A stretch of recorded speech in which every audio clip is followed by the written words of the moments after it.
Okay, good evening, ladies and gentlemen.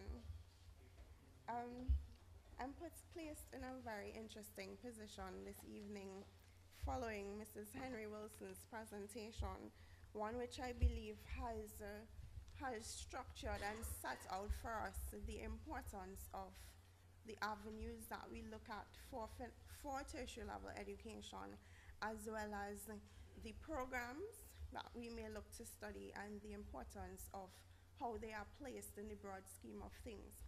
So it is my position or privilege rather to bring to you some information on financing those tertiary level studies.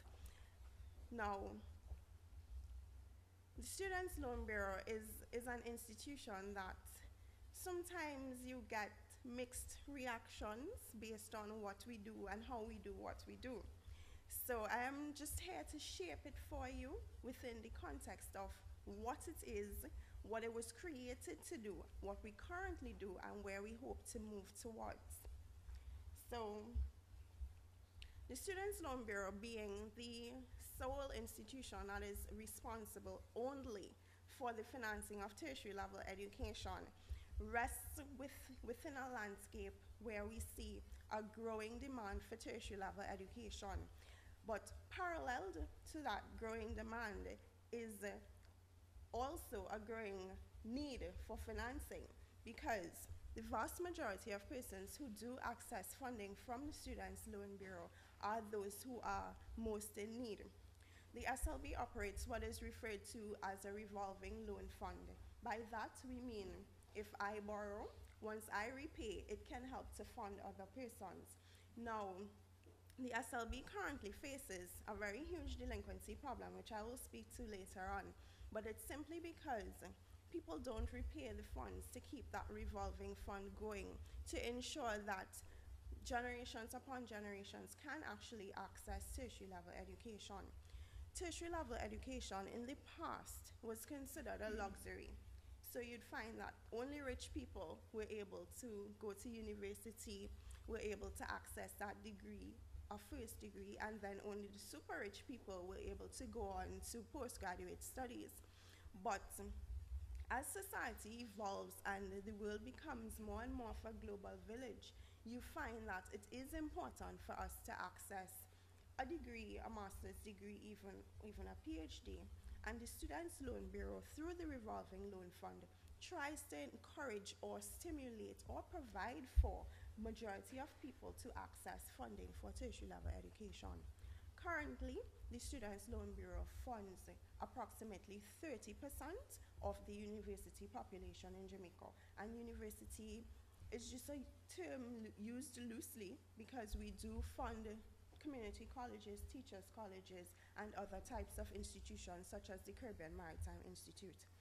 The loans that we offer are based primarily on need. We have 3 loan types, which I will delve into later on as well. But the general loan product, which most people are aware of, referred to as the targeted loan, this loan is issued rather based on need. So you would say, okay, I'm going to university to study medical sciences. I can't afford it, but how do I get funding? The SLB assesses the information that you place on your application form to determine whether or not you are considered to be in need. We utilize what is called a means test. The information garnered from the application form speaks to your household income, your consumption, the type of settings and fixtures that you may have in your home. Many persons may deem this to be intrusive, but of course it helps to assess and helps us to assess rather what your living circumstances are. Some may say, okay, this is a bit outdated and can be considered not necessary, but within the broad framework of things, consumption is very important in terms of need. Because if, for example, you are consuming in excess of $1 million per year, and you are indicating you're from a household of, let's say, 3 persons, this is just purely anecdotal, but just to set a tone for you. Your household is 3 persons, 2 adults, 1 child, and both parents are in fairly stable jobs and you don't have any additional expenses, that household in particular would not be considered to be one in need. If you are declined for a loan from the SLB, however, we do allow persons to appeal the process where you come in and you explain what your situations are. But basically, the loans that we offer through our mandate are offered to persons deemed mostly in need. The Students' Loan Bureau also offers a grant. Now, the grants are also issued to persons in quintiles that are considered to be really, really low. So, for example, we classify the quintiles 1 through 5. Quintile 1 relates rather to the persons who are on the lower end of society in terms of income. Those persons are offered a grant, and the grant is not repayable to the SLB. For universities and institutions that do degree programs, we offer $50,000 per annum, and for other institutions, $25,000.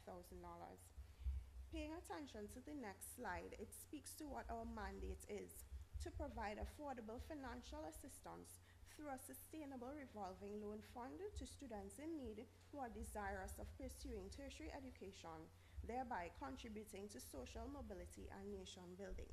Now, the speaker before me spoke to whether or not when we attain tertiary level education, whether it's for our good or it's for societal benefit, the Students' Loan Bureau, through our mandate, is geared towards funding your education so that you can eventually gain both personal development and development of the society. Because it is seen that once you attain this higher education or tertiary level education, you should be able to contribute to society to make it a better place, whether it be as limited as the local perspective or going worldwide. The Students' Loan Bureau only provides loans for tuition funding, not for boarding or books or anything of this sort. Now, we offer 3 loans at the SLB. As I mentioned, we have the general loan, which is the targeted loan for undergraduate students, which is based on need. We also offer the Parent Plus loan, which is also for undergraduate study, but it's for persons who are employed and wish to pay via salary deduction on a monthly basis while they are currently in the program. These two loan types differ simply only from the aspect of the repayment. For the targeted loan, you repay after you've completed your course of study, and as I said, the Parent Plus during the course of study. The Parent Plus loan is similar to that of the postgraduate loan offered for master's and doctoral degrees, where you repay during the course of study via salary deduction. The structure of the Students' Loan Bureau, I know that people have concerns in terms of who gets the loan, so we'll start there.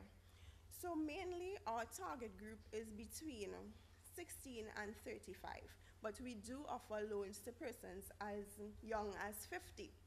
So we do encourage study all across and going up to as young as you want to be.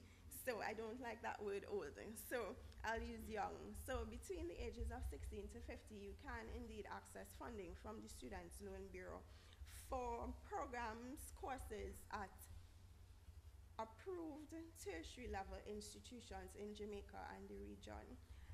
Why I have approved tertiary institution, and there's an asterisk there.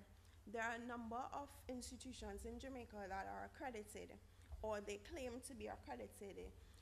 The Students' Loan Bureau will only fund institutions that the University Council of Jamaica indicates to us that these institutions are accredited.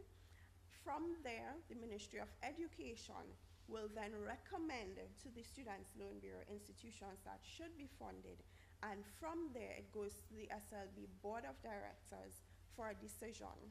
Now, you will see from time to time lists of schools calling themselves universities or colleges, and they're accredited and they have a slew of tags and titles to their names.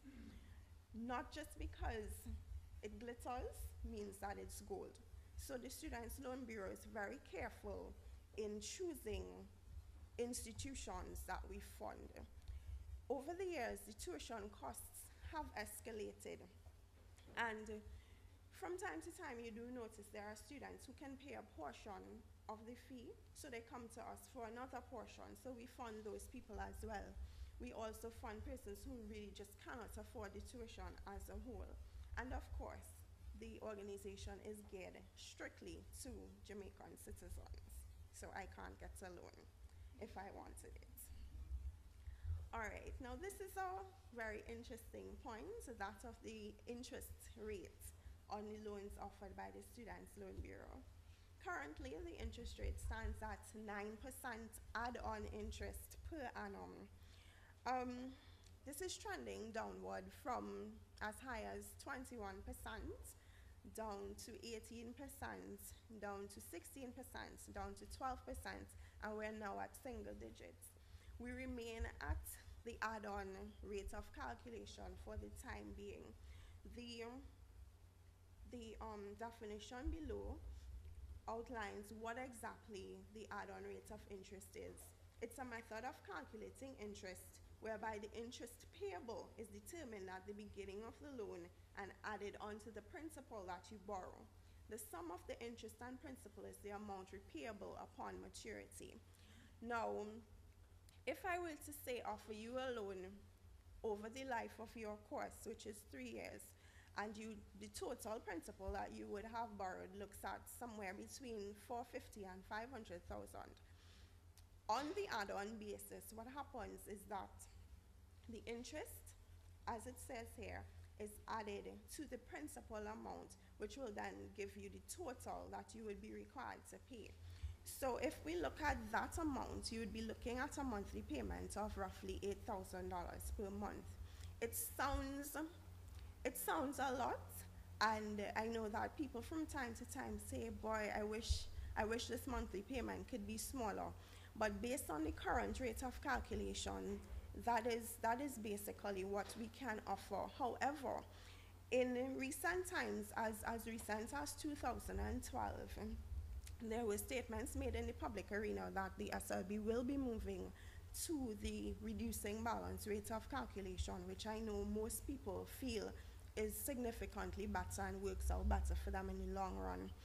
But at the moment, until we have effected and fully implemented our new loans management system, we continue with the add-on rates of interest. We are in the final stages of the implementation of our loans management system. So the reducing balance method should be coming quite soon. I wouldn't suggest that you look for it just as you walk through the door, but it's coming. And we do understand that some persons find the add-on basis to be a bit harsh and a bit much, because once you calculate it, you may see a figure that is quite large, but over the course and life of the loan, it is relatively small in comparison to other areas that you may seek to take loans from. And why the Students' Loan Bureau believes that what we offer is a good deal within the parameters that it exists is simply that how the loan itself operates is that you don't need collateral to access a loan from the Students' Loan Bureau. And many of our clients or customers find it difficult to find collateral because, of course, these are the neediest of the needy in the island. And of course, when you offer someone a loan for their tertiary education and then place limitations on them based on collateral, it really is saying to them, don't worry, this is not for you. So we try to still make our product as accessible as we can, understanding that the interest calculation is a bit of a concern to our customers and the general public at large. Now, the repayment of student loans offered from the Students' Loan Bureau, the repayment tenure spans 15 to 20 years. Commencement of loan repayment starts at the January following the completion of your loan. So we do fund your programs for the full duration. Once you're approved at the onset, it is for the full duration of your program. And of course, let's say your program runs for 3 years and you graduate in May 2014, you are legally required to begin payment in January 2015. Now, courses of study with the average tenure of 3 to 4 years, those individuals have a 15-year loan tenure. That 15-year loan tenure includes the years that you are in school. So, though you are not required to make payments whilst you're in school, it is encouraged. But if you're in the program for 4 years, then once you graduate, you will have 11 years to repay the loan. If you make payments while you're in school, it reduces the principal amount that the interest will be accruing on your loan, and it works out better for you in the long run. For programs such as medicine and law, we give you up to 20 years to repay that loan, and that includes the period that you're in school. And understanding that in other territories, the repayment period spans almost 25 years or more. The Students' Loan Bureau has increased our repayment time in 2012 from 10 years. Everyone had 10 years to repay their loans, but now it's between 15 and 20 years. Now, I spoke a little on payments whilst you're in school. This is something that we are trying to push at the Students' Loan Bureau. Now, whereas when you go into repayments in that January, you will have a specific amount of money to pay per month. For example, that $8,000 that I mentioned. But if you make payments in moratorium, you can pay whatever you want as frequently or as seldomly as you wish. So you're in school and let's say you have an allowance or somebody just sends you money or some long lost uncle dies and leaves you an inheritance. You can take from that and pay $1,000, $5,000 this month. You pay some again in October, that kind of thing while you're in school. It really puts a dent into the amount of money that you will eventually owe to the SLB. It may not be huge because of course, if you are a student, you have your school expenses and that sort of thing, but it does help, and we encourage payments in moratorium. Now, you will hear, and as I have heard on numerous occasions, horror stories of people borrowing $10 and having to repay $320.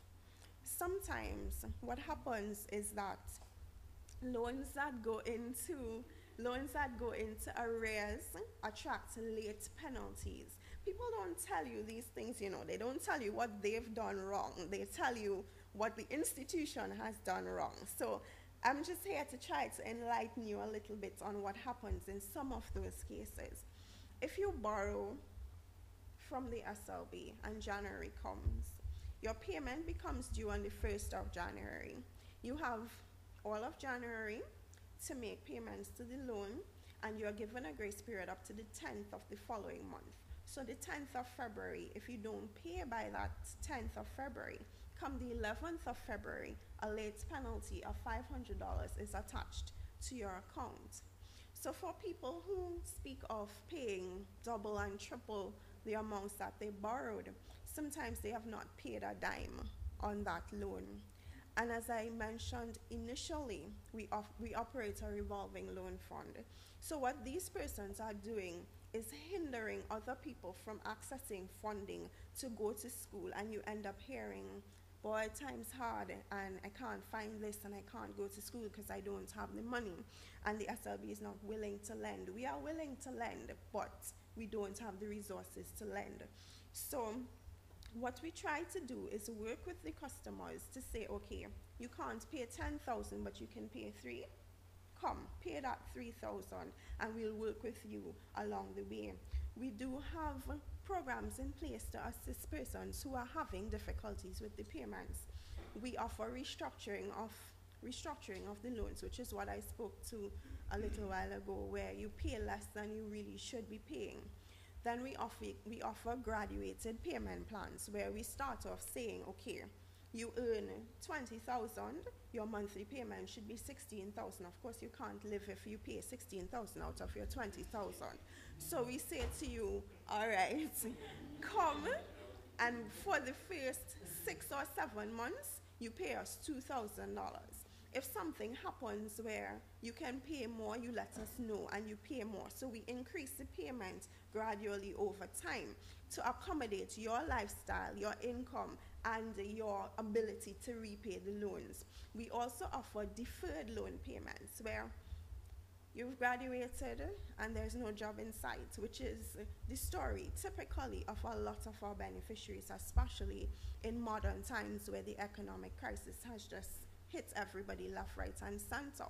So we say, okay, you don't have a job. Okay, we defer your loan payment while you search for jobs. The Students' Loan Bureau is focused on ensuring that people can access their funding for tertiary level education, but on the current structure of the loans that we offer, we lend really on a hope basis.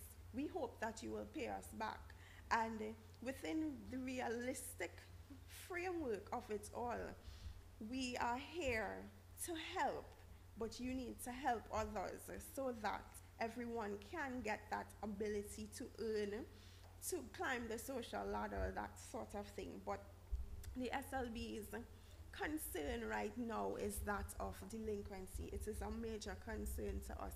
And with the growth in demand for the products that we offer, we struggle daily, weekly, monthly, annually to ensure that people can access the funding from the Students' Loan Bureau. All right, I'm just going to skip past these two slides and focus a little bit on comparatively the SLB and other territories and student loan financing. Within the context that we are, people usually tend to say, you know, the grass is greener on the other side. But when we look at other countries, I placed it within the framework of regionally and a first world country.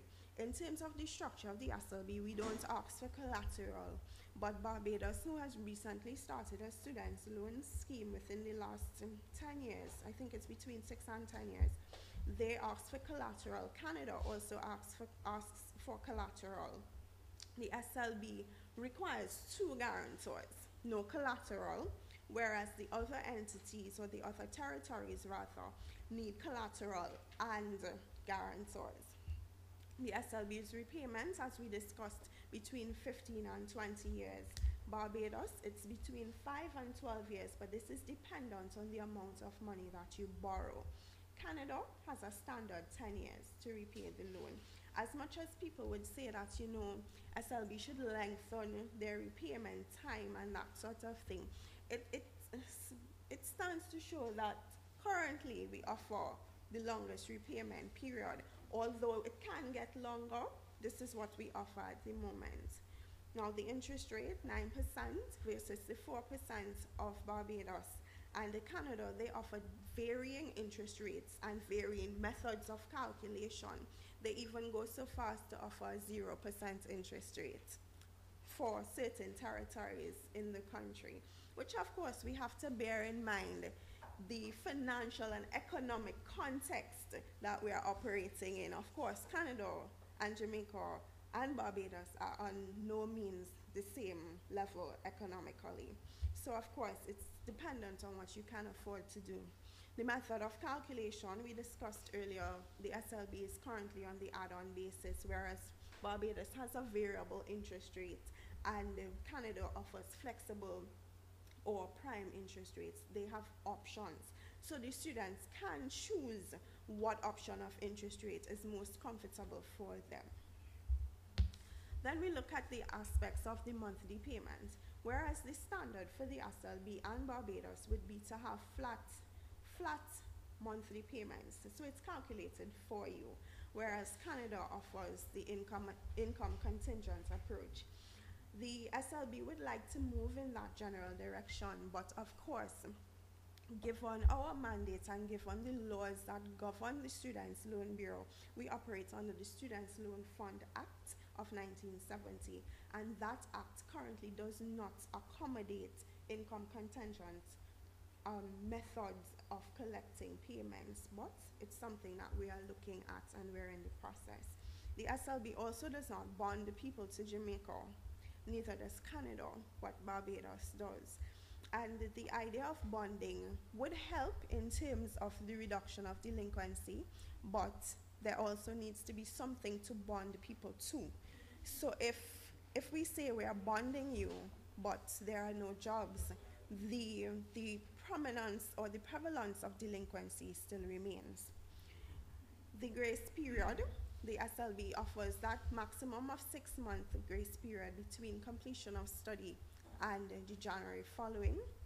Barbados is determined based on what type of study you undertook, full-time or part-time, and in Canada it is dependent on the body that issues the loan. Now, comparatively speaking, each territory's student loan process and structure has its pros and has its cons. Now, I try not to compare myself to things or compare things to me, but we learn via other people's experiences and bars set by people. So, of course, the Students' Loan Bureau, as we stand today in 2014, is still a work in progress, with the view that tertiary level education should be attainable by all. But the matter of funding tertiary level education is whose responsibility is it?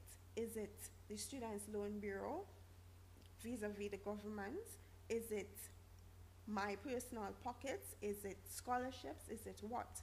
So the growth in demand experienced by the Students' Loan Bureau, it continues to grow at a rapid rate. Each year, the intake or the number of persons applying for tertiary level education increases.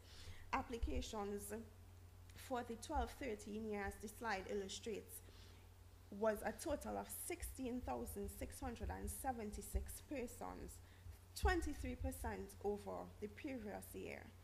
So you see this increase, the growth in the demand, is not parallel to the SLB's ability to fund these people.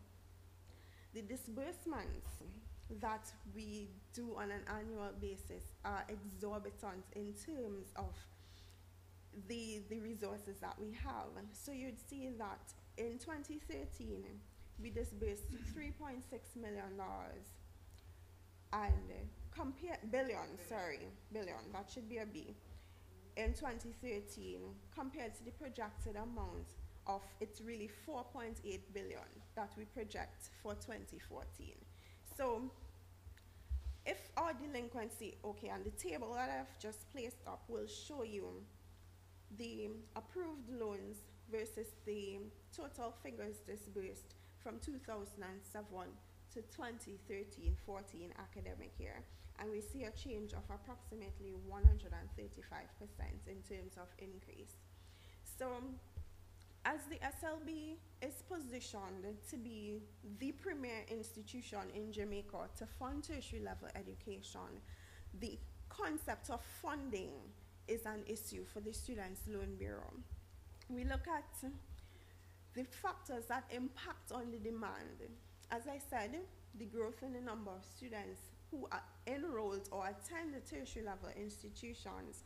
The Students' Loan Bureau funds approximately 30% of the tertiary level population in Jamaica, and the tuition fees increase each year, and they don't just increase by 1%, they go up significantly. So with that put into perspective, the SLB looks towards increasing or improving its role in funding tertiary level education in Jamaica, but there are a few key things that must be looked at in terms of that role that we play. We need increased funding. Currently, the SLB relies on borrowed funds to facilitate the funding of loans borrowed in foreign currency. I may just add right there. We also access funding from repayments, which is not very high. We access the funding from the recent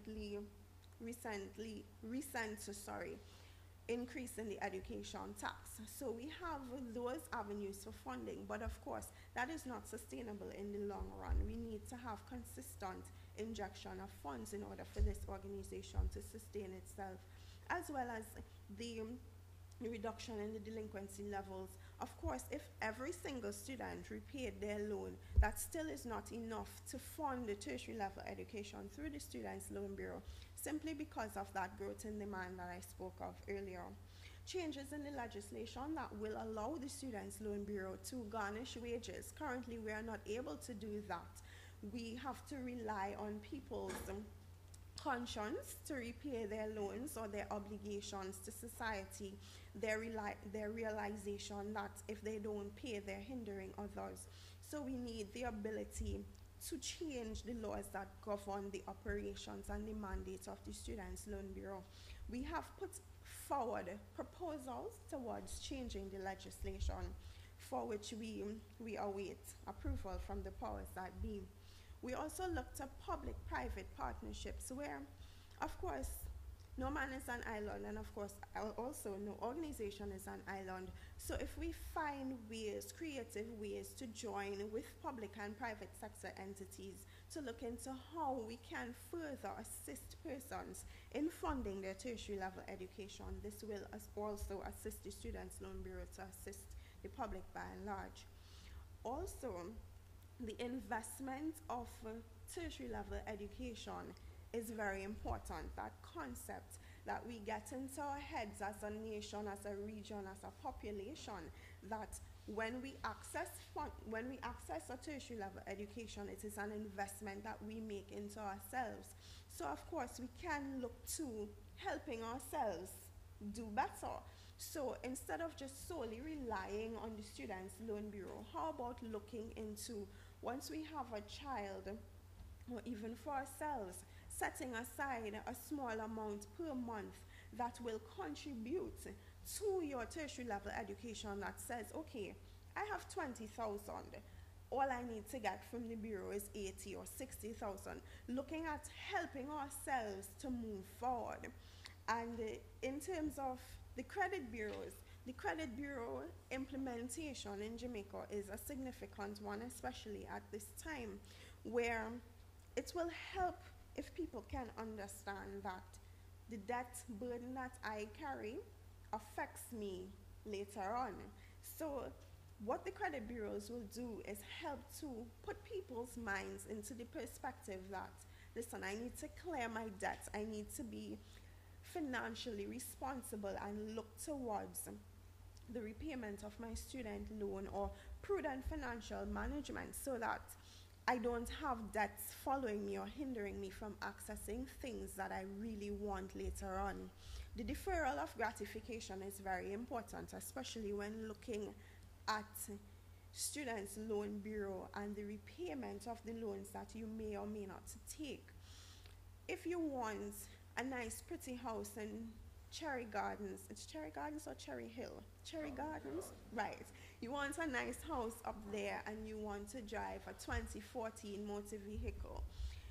Sometimes it's important that we teach our young people and teach ourselves that saying, right now, I have a plan going forward. Right now, I cut down the student loan debt and I live in a small apartment and I walk, or I take the bus or I ride a bicycle or something, so that we understand that we have responsibilities or financial obligations, and if we don't honor these responsibilities, we hinder the development of our country, region, everything. So the SLB looks towards continuing to fund tertiary level education, but exposing our population or clientele to the fact that it's not an everlasting pool of funds, and you know, sometimes you just need to try to put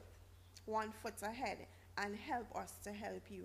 So the Students' Loan Bureau, yes, financing higher education, but also encouraging persons to look into themselves, honor their obligations, as well as help yourselves. Thank you for your attention.